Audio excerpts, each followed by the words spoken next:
Okay,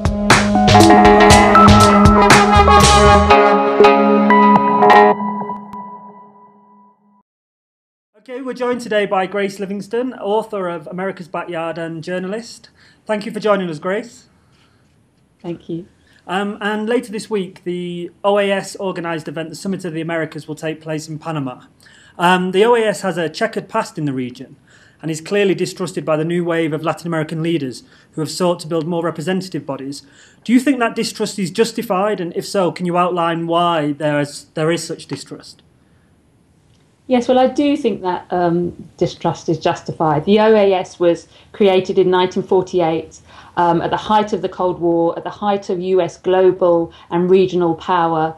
The US was by far the greatest economic power in the region, by far the greatest military power in the region. So the first few decades of the OAS's existence, it really was little more than a tool of US foreign policy. And even if Latin American governments disagreed with certain US policies, the US would use its economic dominance to bully or bribe Latin American governments to support its policies. So, for example, the clearest example is the case of Cuba.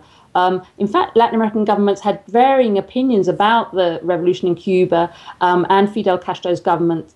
But the US managed to persuade the Organization of American States to expel Cuba in 1962.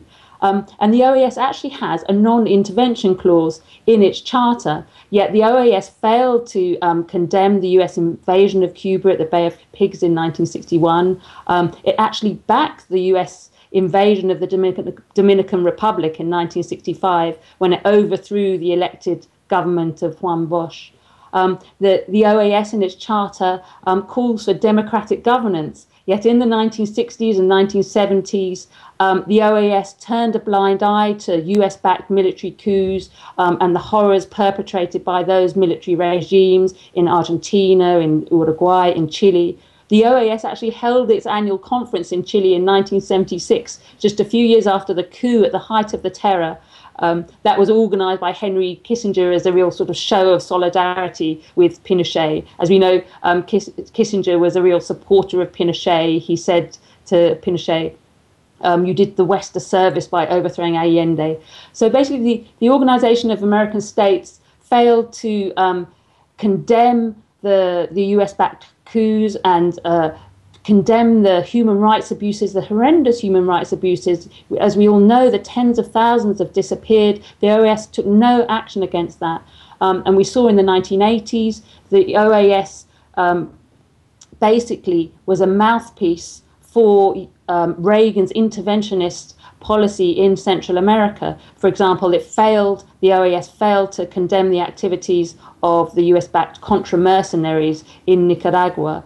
The OAS, for example, in 1986 published a report on human rights, and 3/4 of the so-called abuses in this report were supposedly perpetrated by the Sandinista government, the legitimate government, and the OAS barely mentioned any of the abuses carried out by the Contra when all independent international organizations were saying that the Contra were carrying out massacres, murders, sowing terror in Nicaragua, and the OAS just turned a blind eye to that. Similarly, in Guatemala, the OAS failed to take any action against the horrors that were perpetrated there.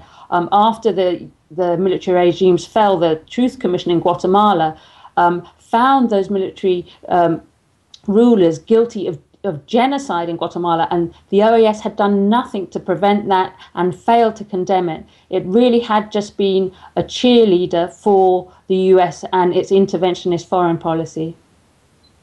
Some have argued that the OAS being based in Washington and mainly being funded by Washington and Canada means it's not really able to be anything other than what you've outlined in your extensive answer. But some other people believe now that with the changes that have taken place in Latin America in recent years, the OAS is finally responding to those political changes and the creation of new regional bodies. What do you think of that? Well, I think it's very interesting that US power is waning both globally and regionally with the rise of China. We've seen the rise of India. Latin American countries are taking a greater role on the world stage. Brazil, for example, is a BRIC country. Hugo Chavez was a world figure. The US is less economically dominant in Latin America, is not the largest investor in many Southern Cone countries anymore, for example. It's not the largest trade partner. It doesn't have that economic dominance. And those South American countries have greater independence. And as you say, we've also seen the creation of these regional organizations like UNASUR, like CELAC, like ALBA, which exclude the United States. And actually, UNASUR, for example, has taken the lead in some regional crises, for example, the coup in Honduras. So I think the United States thought the OAS could be a sort of counterweight to these new regional organizations. But what you've actually seen, because of the changed balance of power in the region, is the OAS is actually becoming more independent from the US and is taking decisions that reflect the views of its member states. For example, this has been going on for more than a decade. You've seen the OAS acting more independently. For example, in 2002, the OAS condemned the coup in Venezuela, even though the United States had openly supported that coup. In 2004, for the first time ever, the OAS elected a Secretary General that hadn't been pre-selected by the United States. And there was a real turning point in 2005 in the regional balance of power when at the Summit of the Americas, the Latin American countries voted against the free trade agreement of the Americas. And that was so important. That was a key plank of US foreign policy. If it had passed, it would have allowed US corporations free rein in the Americas, would have imposed neoliberalism across the continent. And so by defeating that, by voting down the free trade agreement of the Americas, it really was a historic moment and an indication of the change in the balance of power in Latin America and the Americas as a whole. And more recently, we've seen the OAS take more independent decisions. For example, they readmitted Cuba, and the United States wanted to impose all sorts of conditions, but Latin American governments said, no, we want to welcome Cuba back in 2009. And again, in 2009, the same year,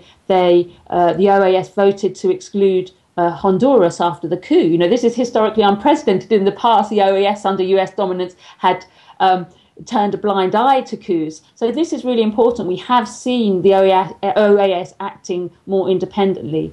I do think, you know, the US is still a dominant player in the Organization of American States. It provides about 60% of the funding, and a lot of the actual special funds come from either the US government or US NGOs. So that does create a bit of an imbalance within the OAS. So I think it's vitally important that these new organizations like UNASUR and CELAC continue to exist and strengthen their administration, so they become a sort of bulwark against US domination. But I think whichever organizations exist, whether it's the OAS or UNASUR, because of the new balance of power in the Americas, because you have this wave of progressive governments who are determined to reassert their sovereignty, espouse their independence, they're no longer prepared to kowtow to the United States. Whichever regional organizations you have, they will have a more independent voice. And finally, you authored the book America's Backyard. The new General Secretary of the OAS, former Foreign Minister under Pepe Mujica in Uruguay, has called for the ending of military bases in the region. Do you think that would be possible? And do you think, obviously, what do you make of that proposal? Well, I support that proposal 100%. I think what right does the United States have to create, to have military bases across the region? They're a threat to regional stability. They allow the US to intervene in the internal affairs of sovereign states. The US has a terrible history of supporting dictatorships, of supporting governments that work with death squads, for example, in Colombia or in the past in El Salvador.